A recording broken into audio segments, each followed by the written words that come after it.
Islamic banking அப்படிங்கிற ஒரு தனி முறை இருக்கிறது. அது கொண்டு வரப்பட்ட போது முதலிலே கேரளாவிலேயே இந்திய அளவில் மிகப்பெரிய எதிர்ப்பை சம்பாதித்தது. ஏன்னா அது வட்டியை ரீப்ளேஸ் பண்ணிருச்சுன்னு சொன்னா அதற்கு காரணமாக இருப்பது இஸ்லாம் தான் என்று நினைத்துக் கொண்டு அந்த இஸ்லாம் மீது மக்களுக்கு மிகப்பெரிய ஆர்வம் வந்துவிடும் என்பதற்காக திட்டமிட்டு இஸ்லாமிக் வே ஆஃப் பேங்கிங்கை தடை செய்தார்கள். முஷாரக்கா, முராபஹா, இஜாரா என்று பல கோணங்களை கொண்டது இஸ்லாமிக் வே ஆஃப் பேங்கிங். ஒரு பொருளை வாங்கும் பொழுது நீங்கள் கொடுக்கும் போதே இஜாரா என்றால் லீஸ் டு ஹோல்ட் அப்படின்னு ஒரு பொருளை கொடுக்கும் பொழுதே அதற்கு ஓனராக பொருள் உங்க கையில இருக்கும், ஓனர்ஷிப் உங்க கையில இருக்கும், இஸ்லாமிக் பேங்க் கையில இருக்கும். நீங்கள் கொடுக்க கொடுக்க கொடுக்க அந்த ஓனர்ஷிப் அப்படியே பொறுமையா டிரான்ஸ்பர் ஆகிட்டே இருக்கும். முஷாரக்கா என்றால் அவர் பார்ட்னரா இருப்பார், முராபஹா என்றால் அதில் வரக்கூடிய லாபத்துல பார்ட்னரா இருப்பார். இப்படி என்றைக்கோ அண்ணன் சொல்லி சுட்டி காட்ட மாதிரி இந்த பிராக்டிகல் டிபிகல்டிஸ் களையறதுக்கு என்றைக்கோ பல திட்டங்களை முஸ்லிம்கள் கொண்டு வந்தார்கள். இஸ்லாமிக் வே ஆஃப் பேங்கிங் இருக்கு.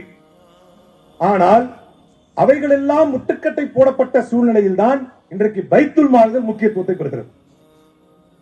ஒவ்வொரு ஊர்களிலே இன்றைக்கு பொருளாதாரம் ஓங்கி இருக்கக்கூடிய வேலைகளிலே பார்க்கிறோம்.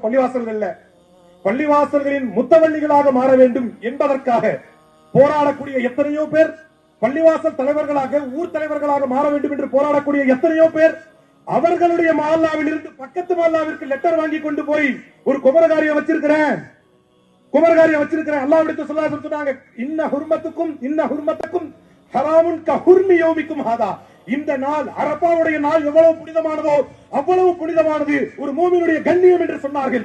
ஒரு மூமின் தன்னுடைய கண்ணியத்தை இழந்து பள்ளிவாசல் வாசல்களிலே அஸ்ஸலாமு அலைக்கும் பாவா குமரகாரியம் வச்சிருக்கிறேன், உங்களாலான உதவியை செய்யுங்கள் என்று சொல்லும் பொழுது எதற்கோ நிரம்பு படைக்க பெருமை பேசும் முஸ்லிம் சமூகமும் அந்த ஜமாத்தார்களும் அந்த ஜமாத்தின் தலைவராக மாற வேண்டும் என்று நினைப்பவர்களும் இந்த இடத்தில் நம்முடைய ஜமாத் லெட்டர் பேட்ல எழுதி கொடுக்கிறோமே, எங்க ஊர்ல தான் வந்திருக்காரு, அவருடைய பெண்ணுக்கு உதவி செய்யுங்கள் என்று கொடுத்து அனுப்புகிறோமே, நாம் அல்லாஹ்விற்கு முன்னால் கேள்வி கேட்கப்படுவோம் என்கின்ற பயம் அந்த ஜமாத் தலைவர்களுக்கு இல்லாமல் போனது ஏன்?